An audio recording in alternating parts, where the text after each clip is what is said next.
Good afternoon. This is Joanne, Photo Art Pavilion. Welcome to this month's J&J Café. I know I have Jessica on the line there with us, but we'll get to Jess in a little bit. Yeah, we wanted to change it up this month. Jessica and I feel like we deliver some pretty deep and extensive topics for you each month.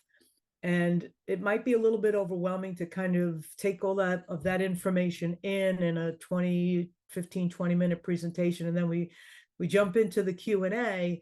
And I think sometimes it's difficult to process all the information coming in and then come back with a clear question that would be of a benefit for you. So this month we decided to give you, the artists, the floor, ask your questions, let us know your wins, your losses, your challenges, whatever it is that you have that's going on in your photography, art career, or hobby, whatever it is that you consider your photography to be. And let us see if we can't come to a sharing of ideas and an expansion of what it is that we're doing with our art photography. So I'd like to bring Jessica into the room to introduce herself and say a few words. Hi, everyone. As you know, I'm Jessica, and co-founder of Photo Art Pavilion with Joanne. And, you know, through the years, Joanne and I have gone through the ins and outs of the art photography world, and to be able to share our info with you all is definitely something that truly makes us happy. And we want to be able to hear about your wins. We want to hear what's working for you, what's not working for you, and why. And you know, I think with today's meeting, we get to open the floor and have a conversation to see where it is that you're still needing some assistance. Even the idea, Joanne, we were just talking, I'm even thinking further out. What are your goals for 2024? You know, what are the things that you want to accomplish that you're not sure how to go about? Having the conversation today will help describe, or at least help us help you for 2024. So it's all about knowledge and sharing and really having that collective thought process. So yeah, I guess, you know, to start it off, I'll start with my /win/ kind of frozen moment, because I know as photographers, it's hard for us to always be out front and center of our work and what it is that we're doing. And my goal this year was to do a giveaway event in return to grow my email list. Now, I definitely deal with imposter syndrome when it comes to my art. And if you don't know what that is, go Google it. It's fun. I know a lot of entrepreneurs have this. And so basically, I've created everything I need to do to run my promotion, but then I stopped. So I have my graphics, I have my language, I have the email marketing scenario set up so that, you know, when the art buyer who wants to have that free piece, they're able to put in their email address. I'm able to get that information, and then I'll be able to send out an email once the contest is over. And I've built everything from start to finish, and then I did not launch it. So there's still time, there's still hope for me. But I know what it's like to have these ideas and to really get excited about it, start building it, and then all of a sudden you stop, you take a step back, you get distracted, life happens. I totally get it. So it's these little moments where it's always great to have that encouragement to go behind you, to be able to be like, okay, enough's enough, let's get this done. And, you know, for me, that was a win/fail because I didn't execute it just yet. And, you know, these are the things that we want to be able to hear. You know, how can we help you overcome these hurdles that you may come about? You know, this is just my one recent scenario. I mean, there's always wins and falls as an entrepreneur. That is the name of the game. It's not a steady incline. It's always up, down, and all around. So for me, I know that is something that is pending on my mind and is something that I'm looking to jump into. Yes. All right. So let me help you with your. I just got to do it. Well, that's what this meeting is all about. So if we're going to bring a challenge to the table, I think that we we can help one another try to push through the challenge. I think that's what I'd like to accomplish today. First of all, it takes courage to admit that you're having a setback or a failure or whatever you want to call it. I don't necessarily consider it a failure. I think the last J&J Cafe that we did was all about using your failures as wins. And, this I think is kind of building on that. So for you, Jessica, I think that if you've done all of the marketing, all the artwork, if you will, in Canva, and you're ready to create this promotion that helps build your email marketing list, what might be stopping you, whether you realize it or not, is not the marketing side of it, of actually pushing it out, but the fear of rejection on the other side of having no voices respond to your ad campaign. So just think of that for a potential of where your psyche is going as to why did you put the brakes on. So if you're concerned about a potential failure on the backside of your marketing campaign or your advertising campaign to build your marketing list, understand that the list is not going to build itself, that you have to push forward and just keep that the little bit of a gas on the pedal.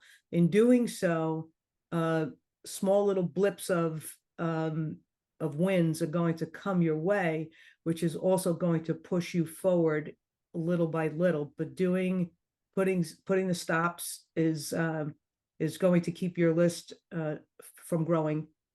From 0, it's not going to get above 0 or 2 or whatever it is that you have on your list. So I would look past with the time, because it's one of the things that I wrote down. Oh, my biggest challenge is time. But we all have that challenge. So there's something underlying that's passed beyond, outside the perimeters of our immediate viewpoint, that is holding us back from moving forward on something. So look at that as a fear that you might have to overcome. You might have to talk yourself through a few affirmations and then just push the send button. It's the fear of failure. And I know that stops a lot of us from even getting started. And, I know it, I've understand it. I've read books on this. But still, it's that mental hurdle to jump over. And I know I'm not alone. We all have these different moments where we just all of a sudden, whoa, have these moments of stopping. And, I've already jotted it down. I have a date in mind for this week where I'm going to launch it all. And just going to push through, because otherwise I don't know what the results are going to be. Why that mindset out as to what it could be versus what it will be. So, that's I know that's my thing of what I'm battling with this week. But we'd love to I want to say one thing about that. Yeah. Don't attach an outcome to what it is that you're doing with your marketing. When you start to pre-perceive what it is that you want out of your marketing campaigns or your newsletter campaigns or whatever it is, when you start to put it's good to have targets, but don't put so much weight on the perceived outcome. Put your weight on the action of getting it done. Okay. And I think that'll break through some of the fears and challenges that you're having. And it's funny, because here for Photo Art Pavilion, we handle all the marketing. It's different. Oh, I understand it. It's different marketing for others versus yourself. I just want to put that out there. It's different world. But anyway. All right. So I'm going to go quick, and then we're going to open the floor. For me, I do get my newsletters out once a month. Because I love to write, so that's my strength. I do get my marketing newsletters out once a month. I put together coupons and little fun tidbits off of the J&J or the Photo Art Pavilion marketing newsletter that we send out to our artists. I do work off of that for the ideas, and I do get those the monthly newsletter out. But what I don't do, I'm really sluggish at getting my whether it be daily, weekly, every other day, those social media posts. I get a hiccup with that in my marketing because it's very time consuming for me. So I know that we did put together our sidekick program. I'm still looking at that as being something that I can implement for myself for my personal art so that I can have basically an assistant working with me to get those other aspects of my marketing out there. That's my answer to that, unless you guys have another answer on how you get your social media pushed out to all your different networks. I'm not just on one. I'm on Instagram, I'm on Facebook, I'm on Twitter, I'm on Pinterest, I'm on LinkedIn. So it's like a lot of spider webs out there for me, and I get really stuck in the web of trying to get it all out and remain relevant. So if anybody has a solution for me, I'd love to hear it. Yes, it's 5 of you. But anyway, it's social media. It is definitely a oh my goodness. It definitely takes a lot of time to get those messages created, to get them out, and to make sure that you're staying on top of it all, and totally get it. The other thought is a social media planner where you're able to create your posts, put them together, and then to basically tell it when it's going to go out, how it's going to go out, and then from there follow up. So when you say a social media planner, would that be like on a calendar, or what do you mean by that? There's a couple different apps out there. Also, Facebook and Instagram allow for the planners. And again, you're basically creating these marketing posts within that app, and then that app will pretend it's you and push those messages out. Okay. All right. Yep. And that's like your assistant. Yeah, that's part of it, because it's creating the post and then getting it into the planner, and then I'm home free, right? Yeah. Yeah. Well, it helps. It helps. Okay. All right. And I know we use Meet Edgar. Yes. Is that what you mean by one of the planners? Yep, that is. So Meet Edgar is a great service. You're able to create different categories, create your posts within those categories, and then tell Edgar, from this category, please post X amount of posts a week. And it'll just keep spitting them out. Yeah, I used to use Hootsuite too. That's another one, I think. There's another one, yeah. Yeah. But Meet Edgar allows you to repurpose your content, which I think is big. All right, cool. All right. All right, that was definitely helpful. Gives me a little bit of incentive to get that done. I don't know, the newsletter is easy for me because it's a one and done, but the social media is every day. And it's a bit of a challenge for me. I definitely agree. It's a monster, all of them. Yeah. Excellent. So now, within the group itself, is there anyone who wants to share any wins, anything you're struggling on? The floor is open. We can talk about whatever it is that, maybe it's goals that you're not hitting. Maybe it's I don't know, any kind of setbacks, anything that's going on in your world. Let's hear from the group if somebody wants to raise their hand. Wanda, are you raising your hand? Okay, unmute. Or If you want to speak, just raise your hand, unmute. Let's move. I have to unmute you, Juan. Is that what it is? Yes. Okay, there he is. Hey, Juan. Hi, how are you? Good morning. Good morning. So, but the first thing I want to say thank you so much for what You're welcome. That's very, very nice. You are very talented creator, and it was very nice from both of you. The second question, I have an opinion. I have a question, and I went to the movie theater in Huntington, last week with my wife, my daughter, and there is a gallery right there near to the movie theater. I always stop by and saw, nice work. And I stopped by. And then, I asked, what do I need to display my work here? He said, you know what? You have to pay a membership, $100 every month. If you was accepted, then you able to display 3 of you, of your photos every month.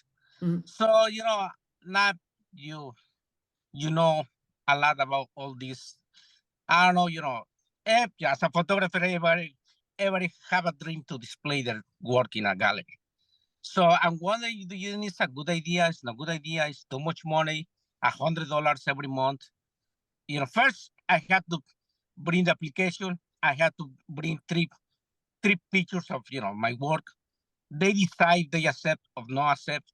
After that is, if we say yes, every month you can bring 3 pictures.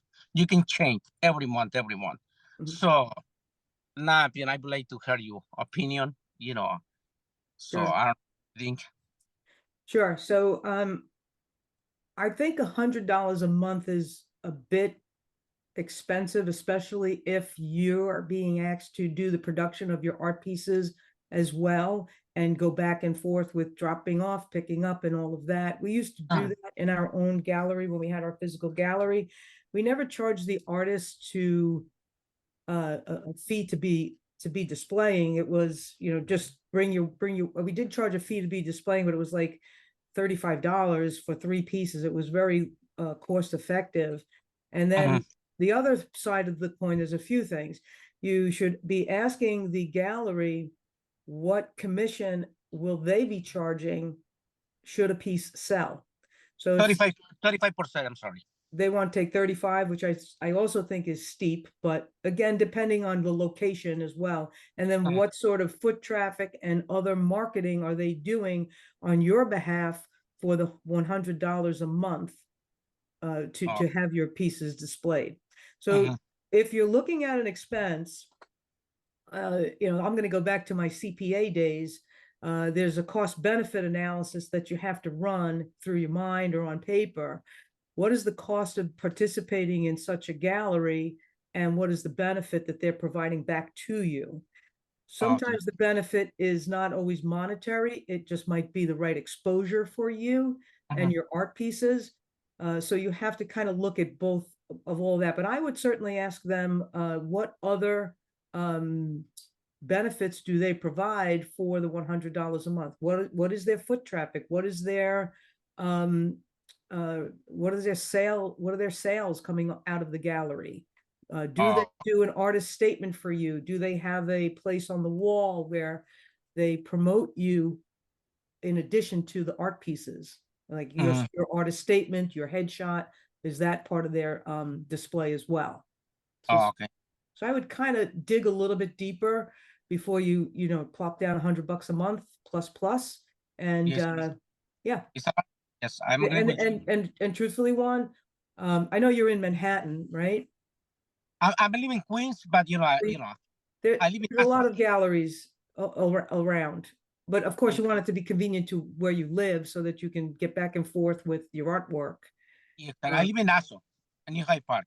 That's where I live. New Hyde Park, yeah. I take a lot of pictures of Manhattan because I go to Manhattan very often. Sometimes I work in Manhattan. That's why convenient for me. Yes. All right. So yeah, I would ask them more questions, then lay out the benefit of what it is that you'll be spending. And again, if it's a month to month, maybe you give it a short-term commitment on your part financially and see what it comes back to you. But find out what else it is that they're doing for you for that $100 a month. Are you just paying their rent for them, or are they doing something else for you? All right, thank you. Okay, you're welcome. Good question. All right, anybody else out there want to join the party?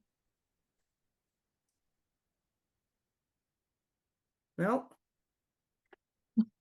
Oh, boy. Come on, kids. Oh, see All right. All right. I got some news, Joanne. You'll like this. I sold my first drone shot. Your first what shot? First drone shot. Oh, very nice. Very nice. 30 by 60 that I took up in the Adirondacks. So Nice. first one. So that's a win. Tony has a win. Happy dance for you. That's awesome. I thought it was a drone shot. I only started shooting with it just 2 months ago. So cool. How did you go about promoting and collecting that? I went to somebody who have a client up there, and as it turns out, I saw them, I stopped in, and they have a beautiful view outside the back of their cabin, but it's there's a tree line there that kind of masks a lot of it. So they wanted a shot that looked over that tree line so you could see back to the mountains behind that and the scenery coming back. So I did a quick test shot. I just went up and I took a quick shot up over the tree line. I happened to catch a really beautiful day. It was great cloud coverage and it was a clear day, and it came out amazingly good. It surprised myself actually. And I showed them that, and they said, yeah, we want that shot. So, okay. Yeah, that's So it. Cool. the way they have it displayed is I created like I call them window frames. So they have on the wall that faces that way in their cabin, they have it's solid wall, but the view is right outside. So I made these shots where it looks like you're looking through the wall. It's out to the view. Perfect. So then they went from there and they said, let's go above that and let's see what's beyond it. I took the 30 by 60, I split it into two 30 by 30 squares, and we're going to fill those window frames with those. So, Awesome. kind of serendipity a bit, but it's staying in lines. Classic case of listening to your audience. Yeah. And the other thing I learned, once they said that's the shot, I didn't try to sell them anything else. Exactly. I'll do that one, even though I had others I thought that were better. Yeah. Just yes and stack. So yeah, Perfect. No, that's awesome, Tony. Did you print it on metal or? It's going to be a print with the firm backing. I've got off the top of my head what it's called, but it's that solid backing that doesn't not foam board, but it doesn't warp over time. Because frames actually allow you to slip the print in, so it can be taken out seasonally. That was what we were doing with them to begin. Great. Love that. So it's actually a print, and I put a coating on it to protect it. But love it. Congratulations, and I love that. We have a win. And I thought you'd appreciate it because it was a drone thing.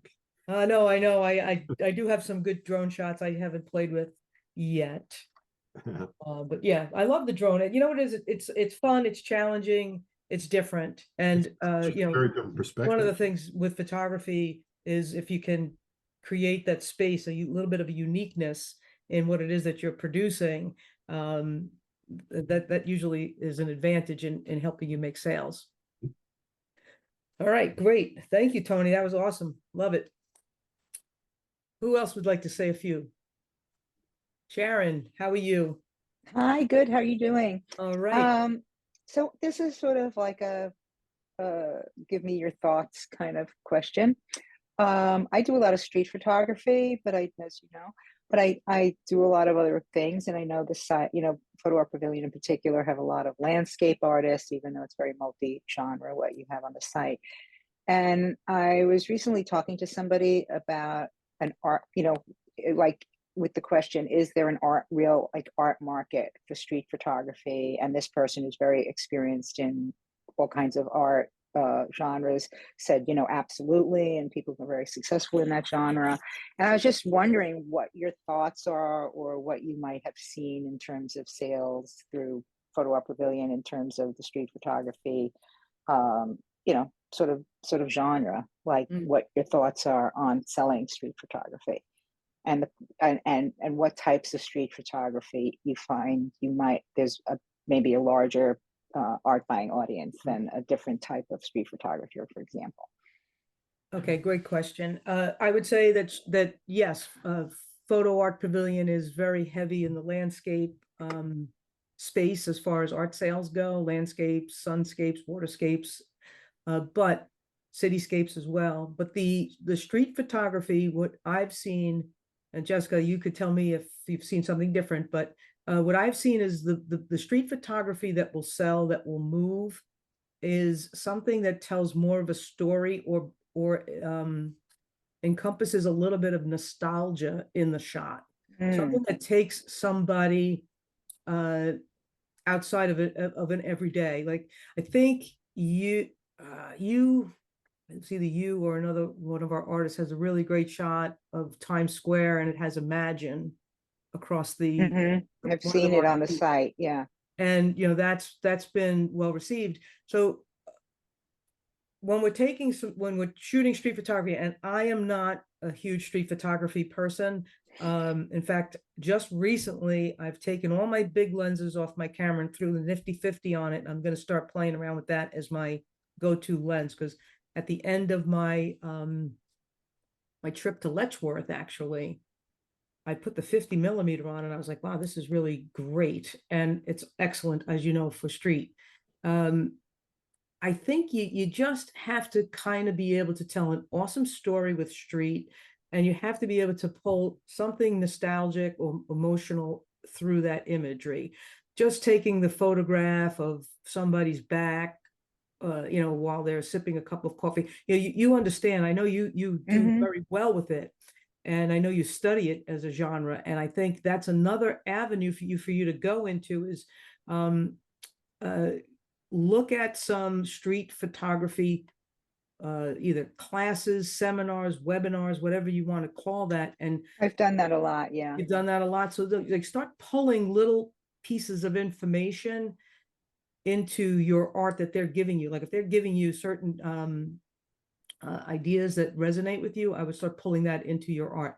And again, I think you know, I know we've done posts as far as marketing posts where, you know, street photography is art photography, and you've got some gorgeous pieces that resonate that way. And maybe it's up to us to do a little bit more marketing on that on behalf of that genre. So Jess, maybe you want to make a notation of that. I have her.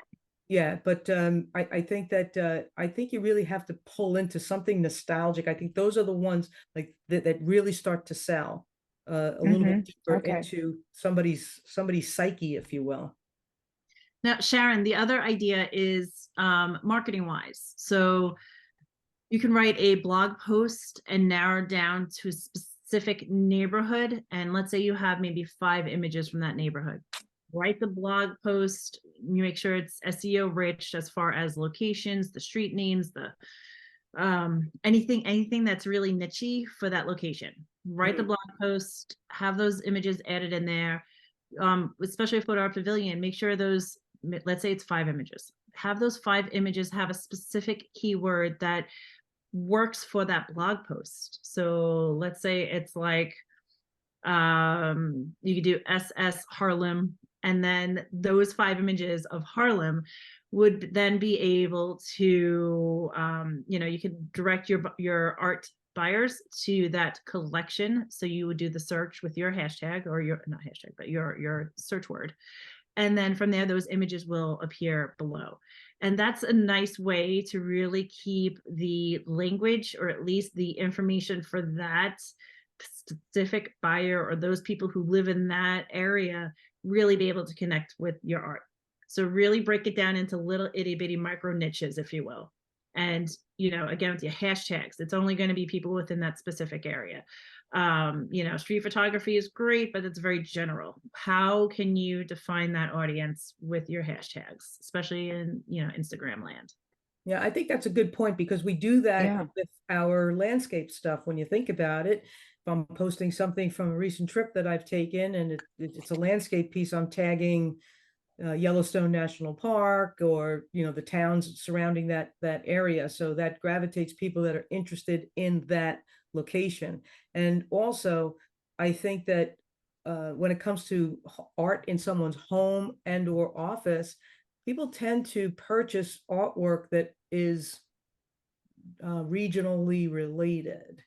It's related to whether it be New York City or Harlem or Staten Island, whatever.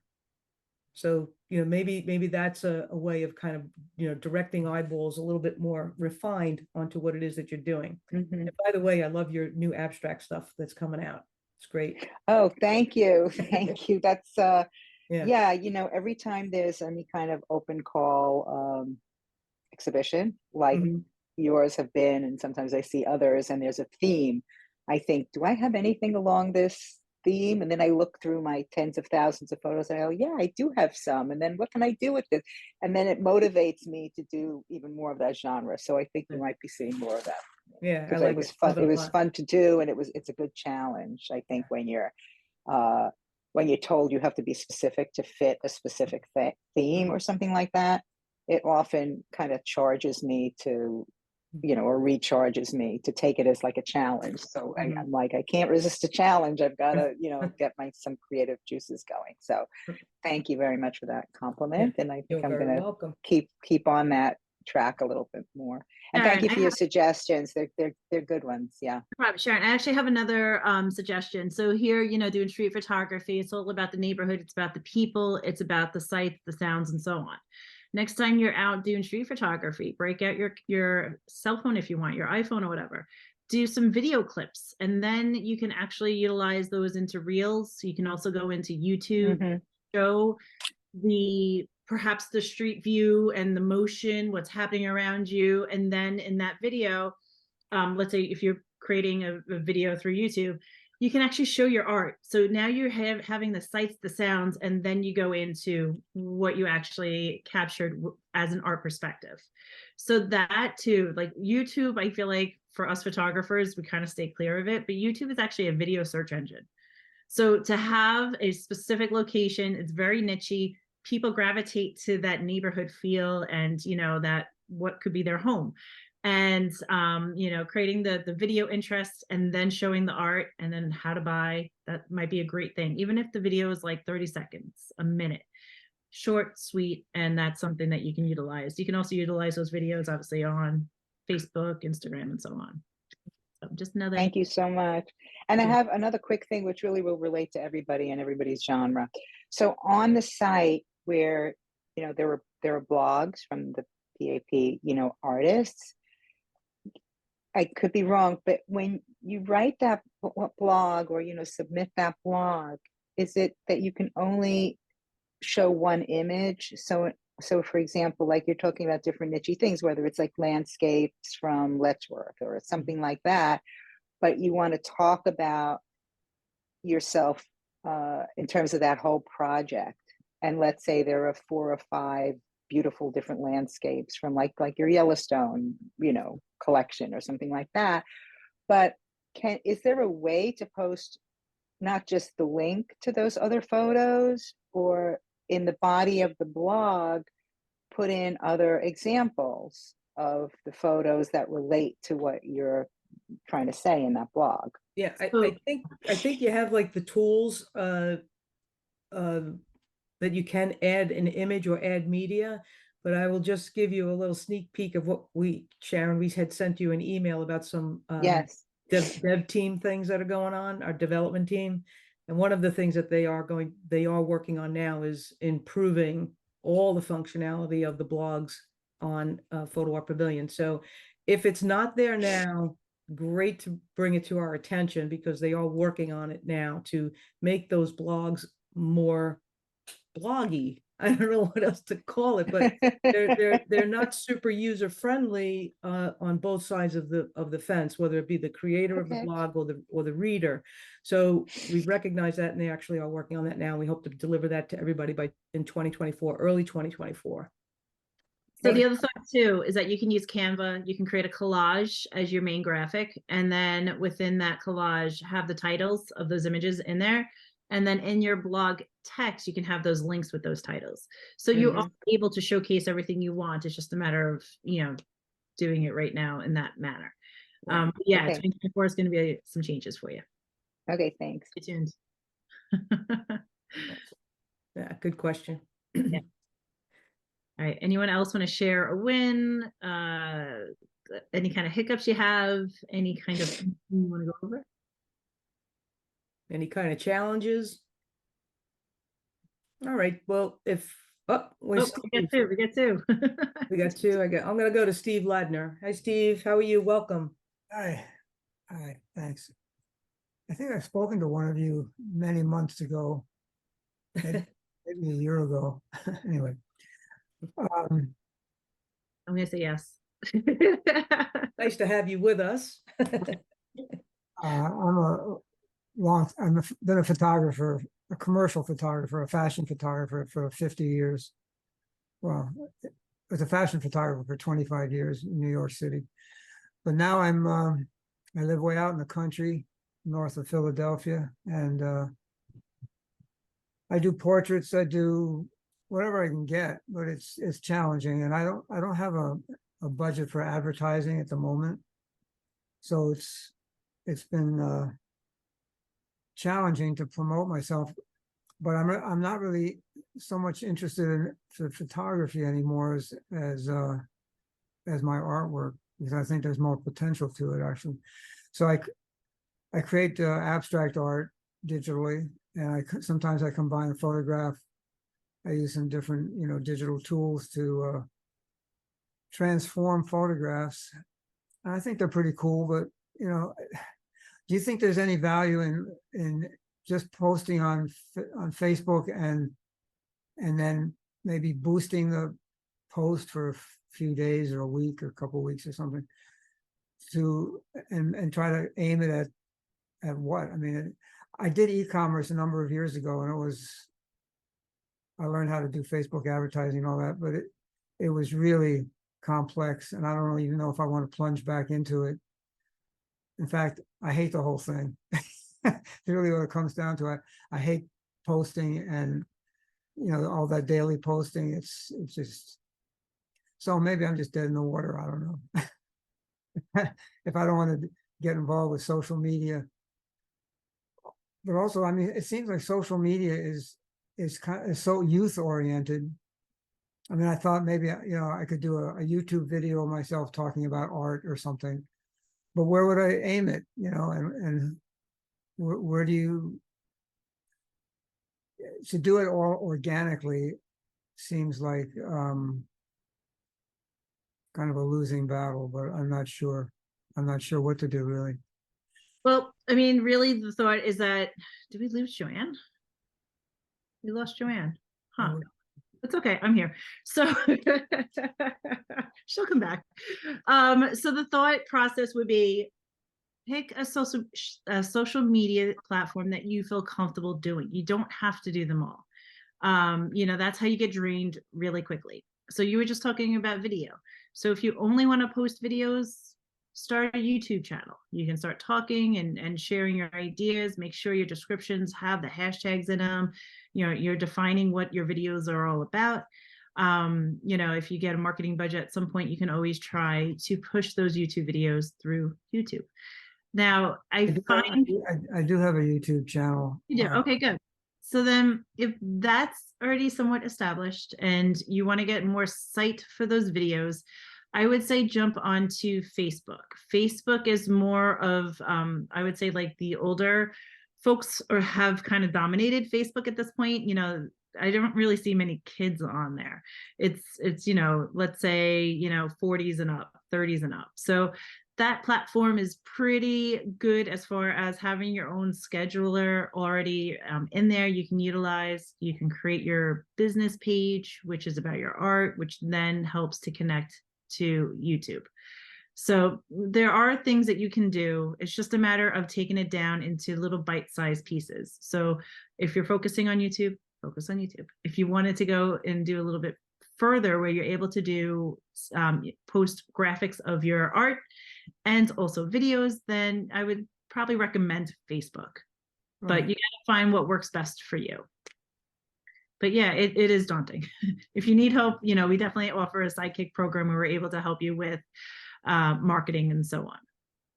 But it all depends on what it is that you're really seeking and your goals.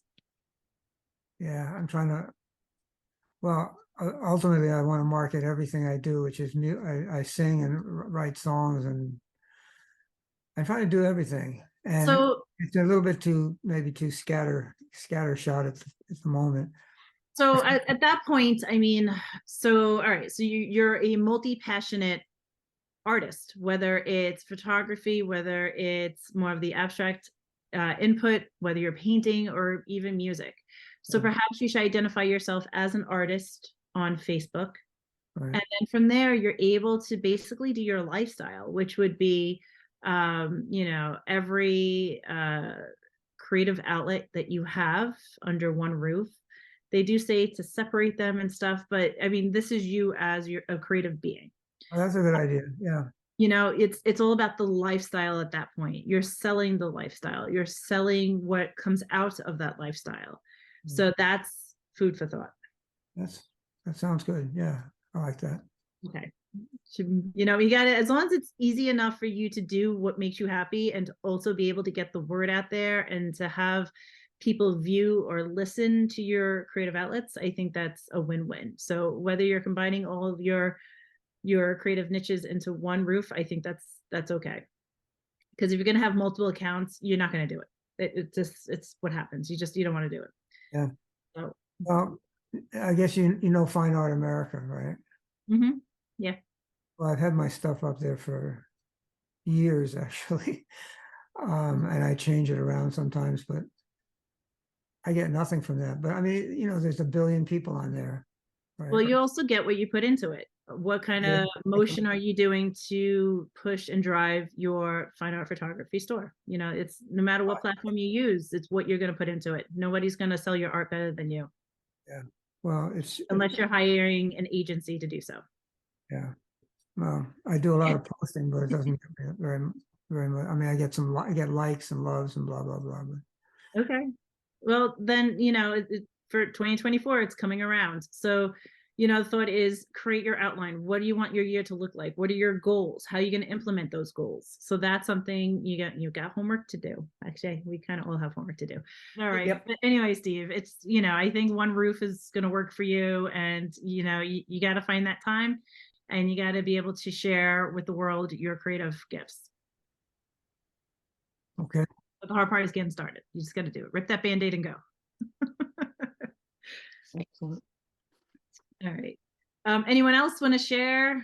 Any kind? Juan, yes, you can unmute and join. Let's see. There we Can go. you hear? Yep, we hear you. Two questions.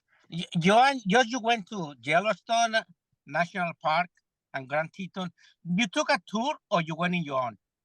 A little bit of both. Oh, Mostly on our own. We did one tour in each park for half a day. so like how many days do you recommend to go to those two places? 1 week at least for both? At least a week. Yellowstone, I would put the majority of your time into Yellowstone. Tetons is a rather small park, actually. I didn't realize it was a fraction of the size of Yellowstone.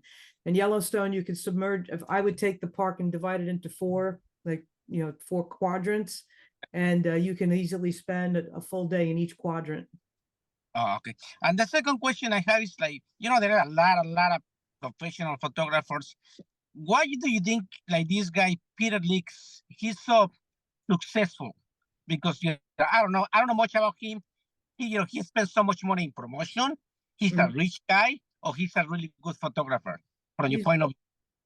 He's both. I think he's really invested a large amount of money into his marketing. You know, listen, when you go through what he's done, so he has a really beautiful portfolio, that's undeniable. But then he had to make those investments. And what he did was he opened up his own galleries in really strategic locations, which, you know, he had to invest hundreds of thousands of dollars. If you've ever been to any of his galleries around the United States, the art pieces are ginormous, which the production of them alone is very expensive. And then, of course, the display and lighting and staffing of all of these locations. So his investment is marketing, and his return on investment has to be there because he's still churning out, you know, still has those galleries in place, and he's still very visible in the art photography space. I give him tremendous credit. He's done a lot of things right. And I'm sure if he were on this call today, on this Zoom meeting today, he would probably voice a few of his wins and a few of his challenges that he's reached along the way. It takes a lot of time, money, effort to really project yourself forward in a big way, in a big, a larger audience. But we're all doing these things in small increments.